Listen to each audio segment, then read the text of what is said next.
کون ہے؟ ایک مردانہ آواز سنائی دی۔ آغا کرامت، ادھیڑ عمر نے جواب دیتے ہوئے کہا تو دروازہ کھٹاک کی آواز سے کھل گیا اور ادھیڑ عمر آدمی اندر داخل ہوا۔ یہ ایک خاصا بڑا کمرہ تھا جس میں گول میز موجود تھی۔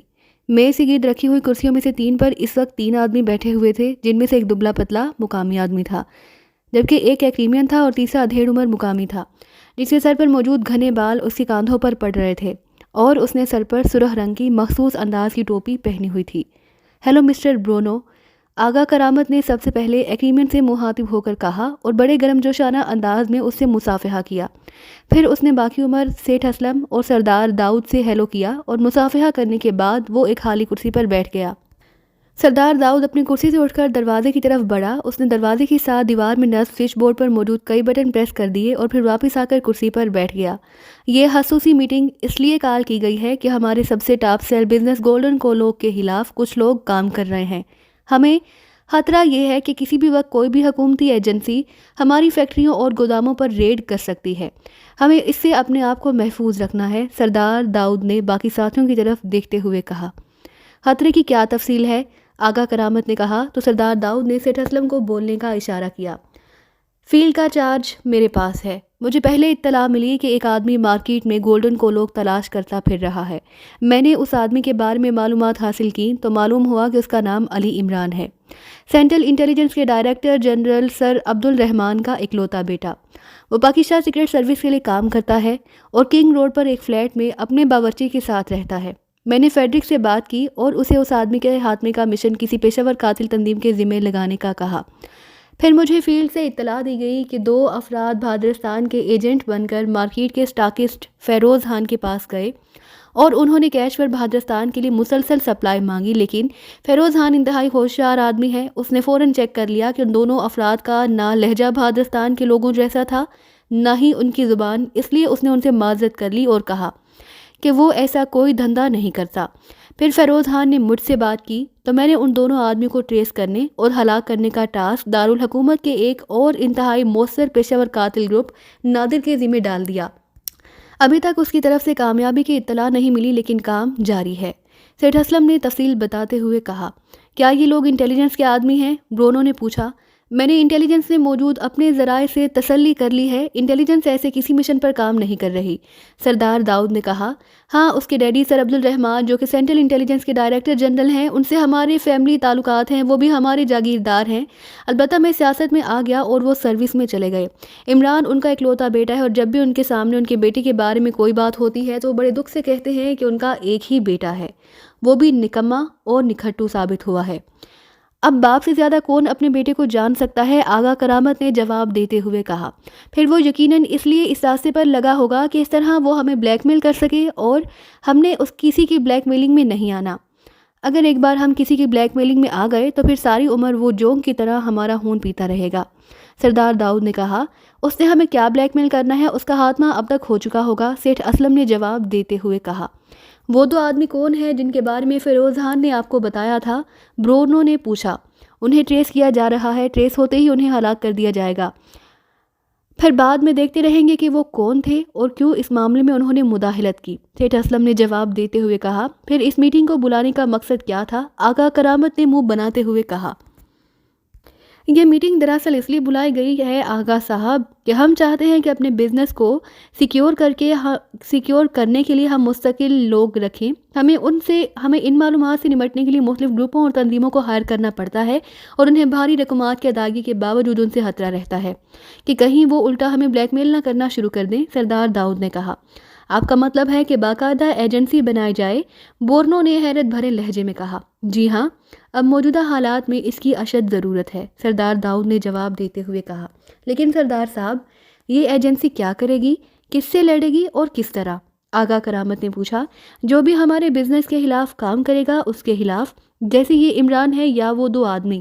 اب ہمیں ان کے خلاف کام کرنے کے لیے مختلف گروپوں کو ہائر کرنا پڑا اور ہمیں یہ بھی معلوم نہیں کہ ان کی کارکردگی کس سطح کی ہے، جبکہ ہماری ایجنسی مکمل تربیت یافتہ ہونے کی وجہ سے بہتر اور فوری نتائج دے گی۔ سردار داؤد اپنی بات پر مصر تھا۔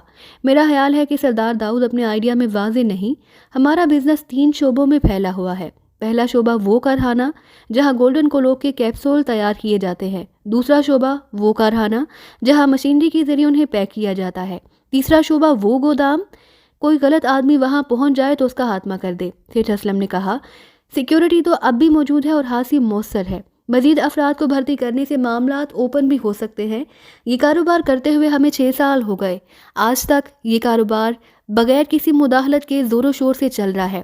پہلی بار اب وہ عمران اور 2 نامعلوم افراد نے اس کاروبار میں مداخلت کرنے کی کوشش کی ہے جن کے خلاف کارروائی کی جا رہی ہے۔ یہ ہلاک ہو جائیں گے تو اگر ان کے پیچھے کوئی ہمارا کاروباری مخالف بھی ہوا تو وہ بھی خوفزدہ ہو کر خاموش ہو جائے گا۔ اس لیے میری تجویز ہے کہ ایسی ایجنسی مت قائم کی جائے، البتہ ان گوداموں اور کارخانوں کی مؤثر حفاظت سائنسی آلات کی مدد سے کی جائے۔ آغا کرامت نے کہا تو پھر سوائے سردار داؤد کے باقی سب نے اس کی بات کی تائید کر دی۔ اوکے، اگر سب کی یہی رائے ہے تو ٹھیک ہے، میں اپنی تجویز واپس لیتا ہوں، لیکن ایک بات میں ضرور کہوں گا کہ میری چھٹی حص کہہ رہی ہے کہ معاملات ہمارے خلاف بے حد تیز رفتاری سے آگے بڑھ رہے ہیں۔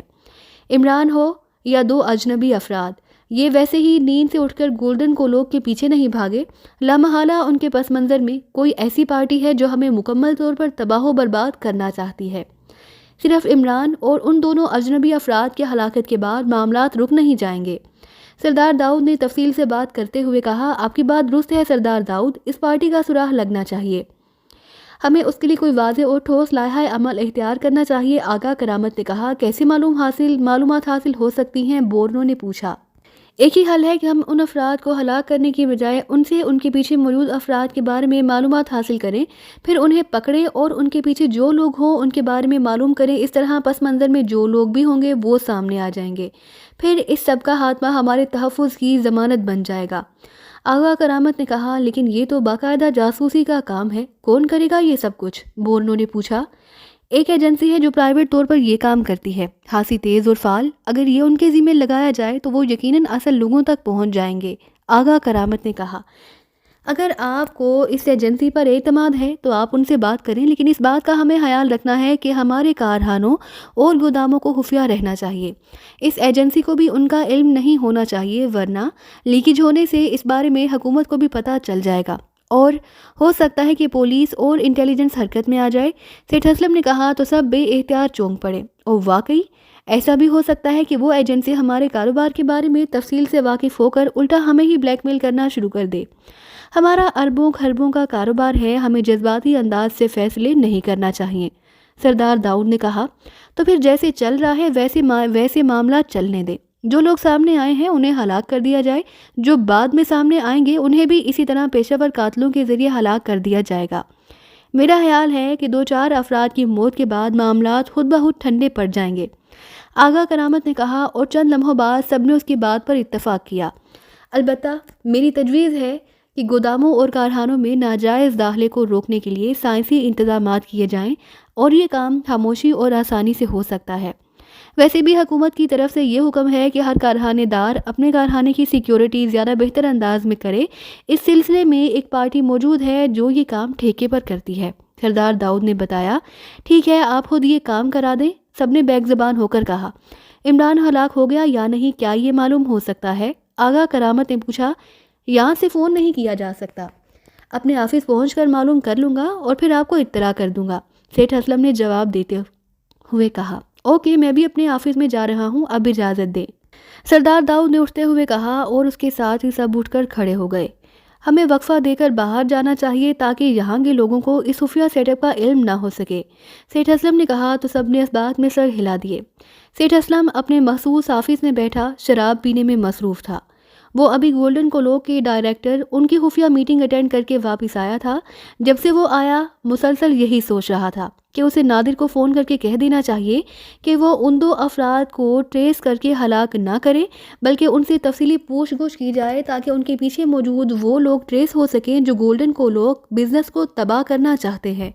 لیکن پھر اسے خیال آ جاتا کہ اگر یہ لوگ ان کے کسی بزنس مخالف کے آدمی ہیں تو پھر انہیں اس طرح مارکیٹ میں پوچھ گچھ کرنے کی کیا ضرورت ہے؟ اس بزنس میں شامل لوگ تو دوسروں سے زیادہ اچھی طرح ایک دوسرے کو جانتے ہوتے ہیں کہ کیا ہو رہا ہے اور کہاں ہو رہا ہے۔ اس طرح عمران کو اس معاملے میں مداخلت اس کے حلق سے نہ اتر رہی تھی۔ اس اس کا ذہن بری طرح الجھ گیا۔ پھر کافی دیر تک سوچ بچار کرنے کے بعد آخرکار اس نے یہی فیصلہ کیا کہ وہ نادر کو فون کر کے اسے کہہ دے کہ وہ انہیں ہلاک نہ کریں بلکہ ان سے پوچھ گچھ کی جائے۔ چنانچہ اس نے میز کی دراز سے ایک سرخ رنگ کا کارڈ لیس فون پیس نکالا، اسے آن کر کے اس نے تیزی سے نمبر پریس کرنے شروع کر دیے۔ یس نادر ہوٹل، سردار نادر سے بات کراؤ، میں سیٹھ اسلم بول رہا ہوں۔ وہ اس وقت ہوٹل میں موجود نہیں، اپنے ایک خصوصی پوائنٹ پر ہے، وہاں کا فون نمبر دے دو، اٹ از ایمرجنسی۔ سیٹھ اسلم نے کہا تو دوسری طرف سے نمبر بتا دیا گیا۔ سیٹھ اسلم نے کال آف کی اور پھر تیزی سے بتایا گیا نمبر پریس کرنا شروع کر دیا۔ دوسری طرف گھنٹی بجتی رہی لیکن کسی نے کال ریسیو نہ کی۔